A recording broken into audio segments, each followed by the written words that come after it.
آ سکتی ہے، جو سمجھتے ہیں کہ سزائے موت انصاف کا ایک اہم پہلو ہے۔ یہ آپ کو آواز آ رہی ہے؟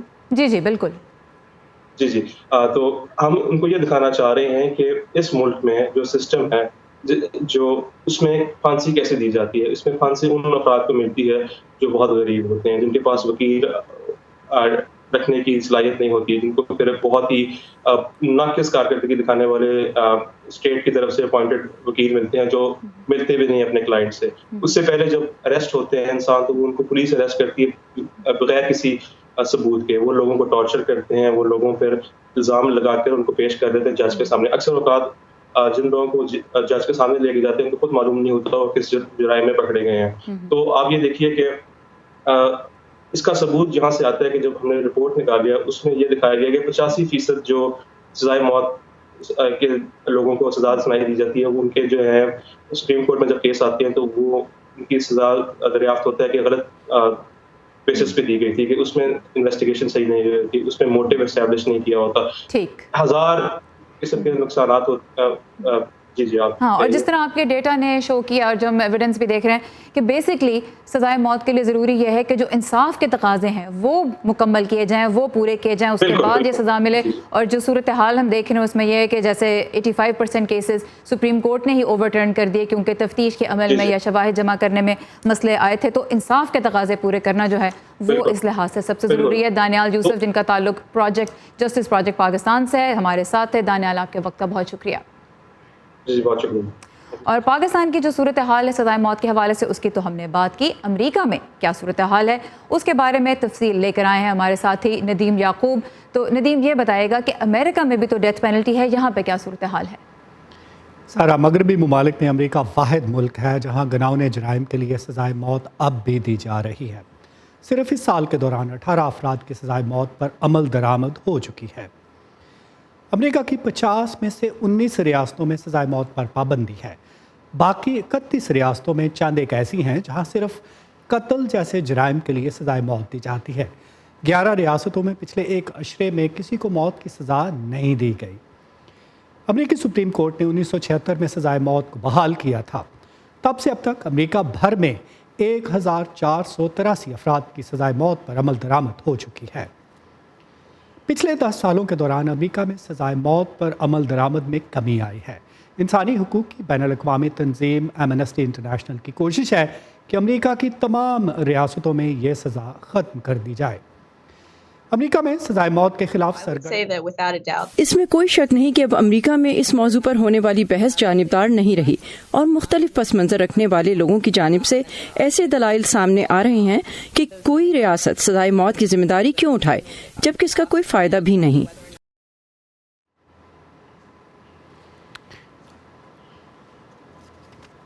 امریکہ میں اس قانون کے خلاف سرگرم اراکین کا کہنا ہے کہ یہ کوئی فخر کی بات نہیں کہ امریکہ کا نام ایسے ممالک کی فہرست میں آتا ہے جو سزائے موت کی حمایت کرتے ہیں، جس میں ایران اور شمالی کوریا جیسے ممالک شامل ہیں۔ سزائے موت کے حوالے سے سب سے بڑا مسئلہ نسلی امتیاز کا ہے۔ یہ زیادہ ممکن ہے کہ سیاہ فام امریکی اور ہسپانوی نژاد افراد کو سزائے موت دی جائے بنسبت سفید فام افراد کے، اور اس میں بھی اگر ایک سیاہ فام شخص سفید فام خاتون کے قتل کا مرتکب ہوتا ہے تو اسے سزائے موت ملنے کے زیادہ چانسز ہیں۔ اس کے برعکس اگر وہ کسی سیاہ فام خاتون کا قتل کرتا ہے تو شاید اسے یہ سزا نہ ملے۔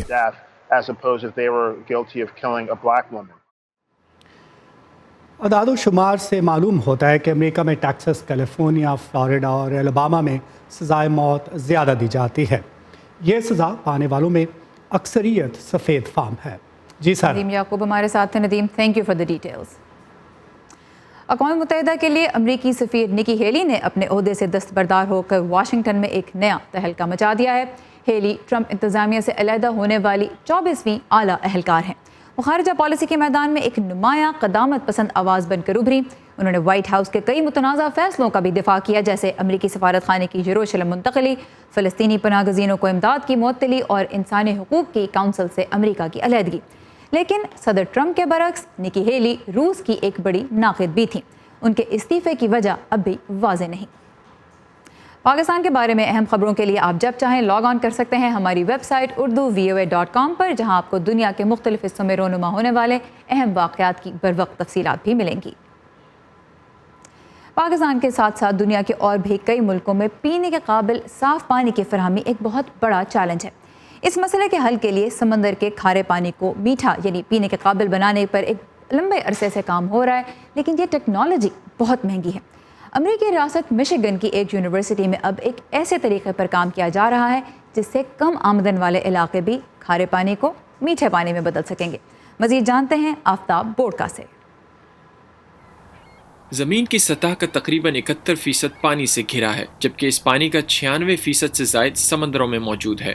زمین پر جتنا بھی پانی ہے، اگر اسے اس بوتل میں بند کر دیا جائے تو انسانوں کے پینے کے قابل پانی چند قطروں سے زیادہ نہ ہوگا۔ اس کی وجہ ہے اس پانی کے بڑے حصے کا کھارے یا سمندری پانی پر مشتمل ہونا۔ دنیا بھر میں پینے کے پانی کی بڑھتی ہوئی کمی کو دیکھتے ہوئے سائنسدان بہت عرصے سے سمندری پانی کو قابل استعمال بنانے کی کوششوں پر کام کرتے آئے ہیں، تاہم ان کوششوں کے نتیجے میں سامنے آنے والی ٹیکنالوجی مہنگی ہونے کے باعث سمندری پانی دنیا کی پیاس بجھانے میں ناکام ہی رہا۔ لیکن اب امریکی ریاست مشیگن کی یونیورسٹی آف مشیگن کے ایک پروجیکٹ کے ذریعے پانی سے نمک کو علیحدہ کرنے کے عمل کو کم آمدنی والے علاقوں تک پہنچانے کی کوشش جاری ہے۔ یہ کوشش پروفیسر ہوزے الفارو اور ان کے کچھ طالب علموں کی طرف سے اپنی مدد آپ کے تحت کیے جانے والے ایک تجربے کا نتیجہ ہے۔ یہ ایک بہت ہی سادہ عمل ہے۔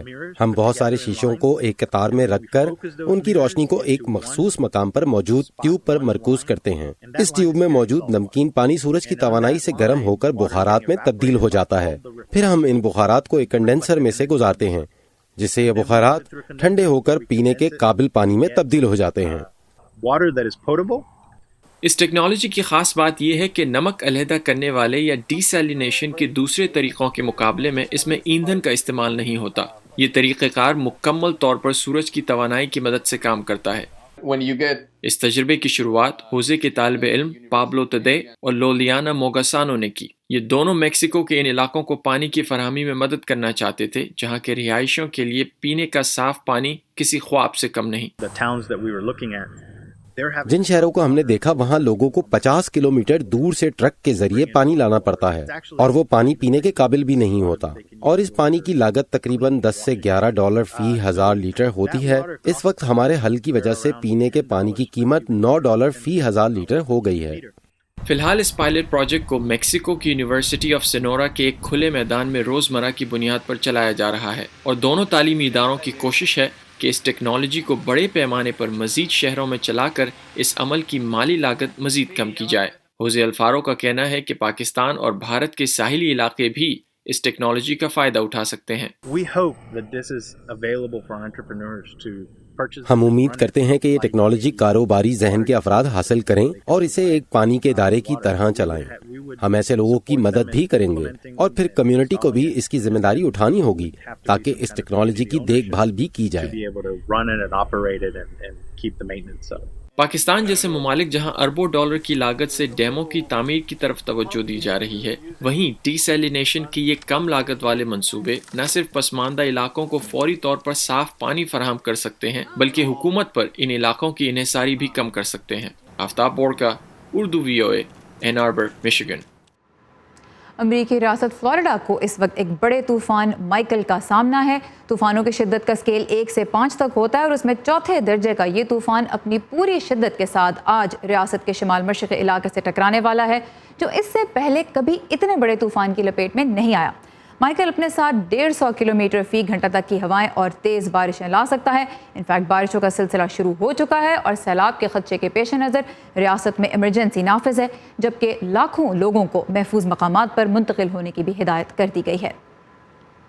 امریکہ کی سلیکان ویلی ٹیکنالوجی کے شعبے میں نت نئے آئیڈیاز اور کاروباروں کے لیے دنیا بھر میں ہی جانی جاتی ہے، لیکن جہاں اپنی جگہ بنانے کے لیے انتھک محنت کے ساتھ ساتھ ضروری ہے نیٹ ورکنگ، یعنی ان لوگوں کے ساتھ رابطے جو آپ کے زبردست آئیڈیا کو حقیقت میں بدل سکتے ہوں، اور یہ کام آسان نہیں ہے۔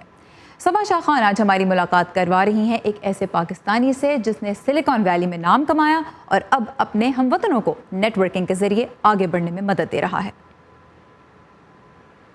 سلیکان ویلی میں کامیابی کا مطلب ہے کہ آپ نے اپنے آپ کو دنیا بھر میں منوا لیا، کیونکہ یہاں موجود کمپنیوں کی وجہ سے سلیکان ویلی کی مالیت پوری دنیا سے زیادہ ہے۔ Ghufran Ahmed tech company Oracle کے وائس پریزیڈنٹ ہیں۔ ان کی رائے میں سلیکان ویلی میں کامیابی کے لیے اس کے کلچر کو سمجھنا ضروری ہے، اور سلیکان ویلی میں کلچر بہت سادہ ہے۔ اگر آپ کے پاس آئیڈیا ہے یا آپ کے پاس نالج ہے، آپ کو انٹرسٹ ہے، آپ اس کو ایکسپلین کر سکیں، آرٹیکولیٹ کر سکیں، لوگ یہاں پہ سننے کے لیے تیار ہیں۔ غفران کہتے ہیں سلیکان ویلی کی نیٹ ورکنگ کا اثر دنیا بھر میں ہے، اور نئے آنے والوں کے لیے اپنا راستہ بنانے میں مدد دینے کے لیے یہاں بہت سی ایسی تنظیمیں ہیں جو آپ کی رہنمائی یا مینٹورنگ کرتی ہیں۔ خود غفران بھی ایسی ہی ایک تنظیم اوپن کے ذریعے نئے انٹرپرینرز کی رہنمائی کرتے ہیں، اسپانسر کرتے ہیں اسٹوڈنٹس کو یہاں آنے کے لیے، پروجیکٹس کے لیے اپنی کمپنیز میں بھی لاتے ہیں ایز انٹرنز۔ تو اس ٹائپ کی کنیکشنز اور نیٹ ورکنگ کافی ہے، اور کافی ایسے بھی لوگ ہیں جو بہت ہی سکسیزفل ہوئے ہیں، تو وہ پاکستان جاتے ہیں اور وہاں جا کے وہ لوگوں سے ملتے ہیں۔ شہاب ریاضی ٹولو نامی ایک ایسی کمپنی کے بانی اور CEO ہیں جس کے قیام کے لیے انہیں غفران کی رہنمائی حاصل رہی۔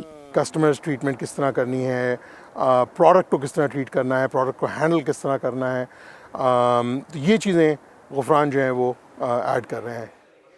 اینڈی یاسوٹاکے لنکڈ ان کے سینئر ڈائریکٹر ہیں۔ ان کا اور غفران کا ساتھ ای بے کے دنوں کا ہے، جب غفران کی سٹارٹ اپ کمپنی نے ای بے کا انٹرفیس ڈیزائن کیا جسے بعد میں ای بے نے خریدا۔ مینیجر کی حیثیت سے غفران نے اینڈی کو کیریئر میں آگے بڑھنے کے لیے گراں قدر مشورے دیے۔ اب وہ غفران کے ہمراہ نئے آنے والوں کو آگے بڑھنے میں مدد کرتے ہیں۔ ہم اس طرح نہیں دیکھتے کہ یہ پاکستانی ہے یا یہ ایشیائی ہے، ہم مشترکہ مقاصد پر کام کرتے ہیں۔ تو غفران نے واقعی میں کلچرز کے درمیان دیواریں گرا دی ہیں۔ غفران کہتے ہیں کہ سلیکان ویلی میں نئے آنے والوں کے لیے بہت سے مواقع موجود ہیں۔ ان کا مشورہ نوجوانوں کو یہ ہے کہ اگر آپ یہاں آنا چاہتے ہیں تو کم عمری میں آئیں اور اعلیٰ معیار کے کالج میں ایسے مضامین کا انتخاب کریں جن کا آپ کو شوق ہو۔ نالج، انفارمیشن، ایکسپیرینس کہیں سے دنیا میں اب بیٹھے آپ سیکھ سکتے ہیں۔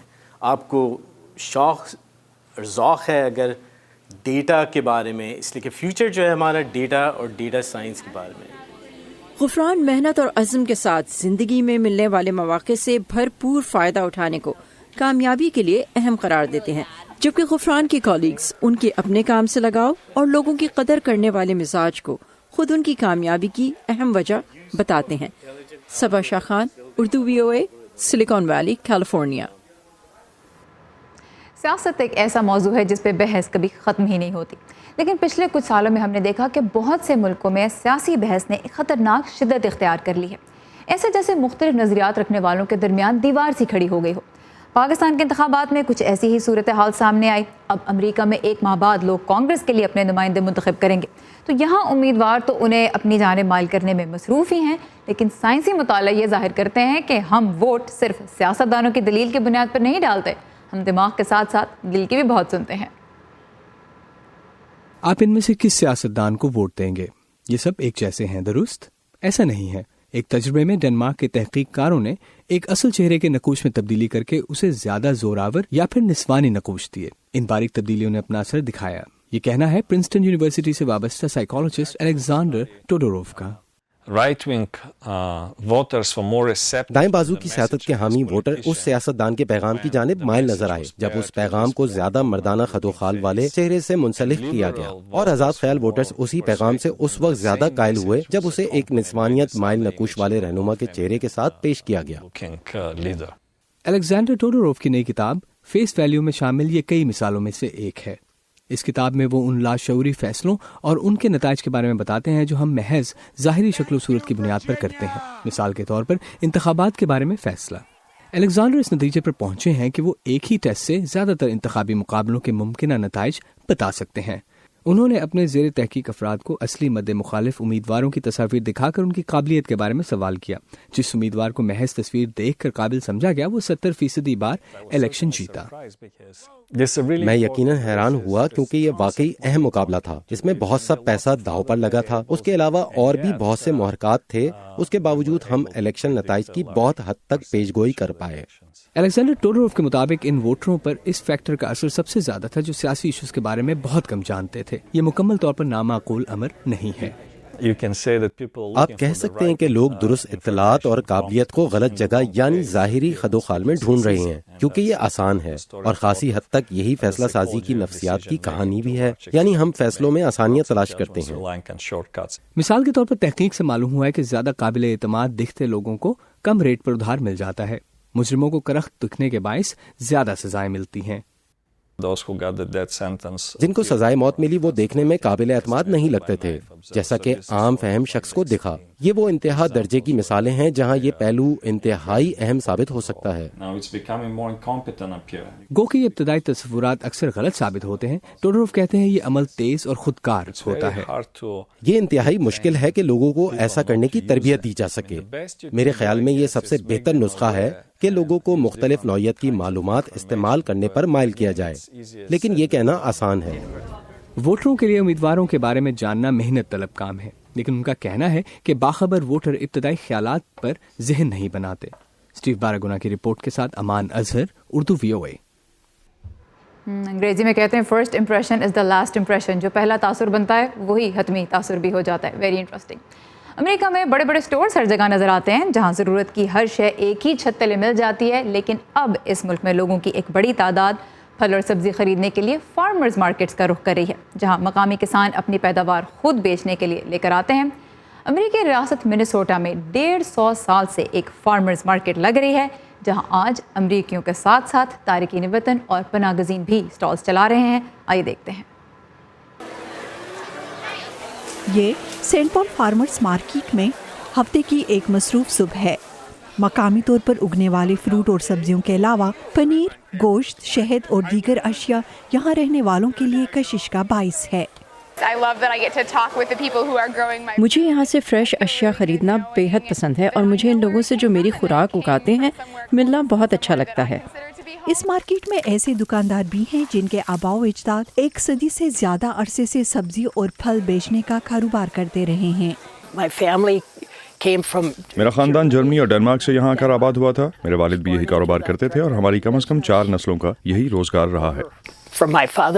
یہ مارکیٹ 1856 میں بنائی گئی تھی، یعنی منیسوٹا کو ریاست کا درجہ دینے سے 4 برس قبل۔ بہت عرصہ پہلے اس مارکیٹ کے بیشتر دکاندار وہ لوگ تھے جو شروع سے منیسوٹا آ کر آباد ہوئے تھے۔ آہستہ آہستہ تبدیلیاں آتی گئیں۔ اس وقت یہاں صومالی کاشتکار بھی موجود ہیں۔ اس کے علاوہ ہمونگ بھی ہیں، ایک روسی فیملی بھی ہے جس نے رواں سال یہ کام شروع کیا ہے، اور ایک انڈین خاتون دکاندار بھی ہیں۔ اس طرح سے یہاں تقریباً پوری دنیا کی نمائندگی ہے۔ میرا تعلق یہاں آ کر بسنے والے میرے خاندان کی دوسری نسل سے ہے۔ میرے والد لوئس سے آئے تھے۔ میں تھائی لینڈ میں پیدا ہوئی۔ ہم اس مارکیٹ میں گزشتہ 30 برس سے کام کر رہے ہیں۔ میں 1997 میں نیپال سے آئی تھی۔ میں خام شہد بیچتی ہوں۔ میں صومالیہ سے آئی ہوں اور میں نے رواں سال اس مارکیٹ میں کام کرنا شروع کیا ہے۔ میں مختلف قسم کی مرچوں والی چٹنیاں بناتی ہوں۔ یہاں پر آنے والے گاہک دکانداروں کی متنوع نسلی پس منظر اور ان کی بنائی ہوئی اشیاء کو سراہتے ہیں۔ کیرول پیئرسن کے ساتھ شہناز نفیس، اردو VOA۔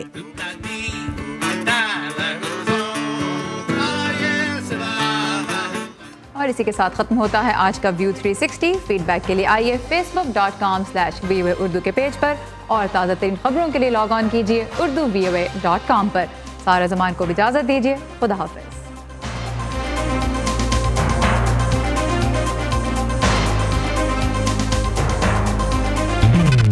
تازہ ترین خبریں، اہم واقعات، آڈیو ویڈیو رپورٹس اور تجزیے دیکھنے، سننے اور پڑھنے کے لیے ڈاؤن لوڈ کیجیے VOA اردو کی نئی ایپ۔ خبریں اب ہر وقت آپ کی مٹھی میں۔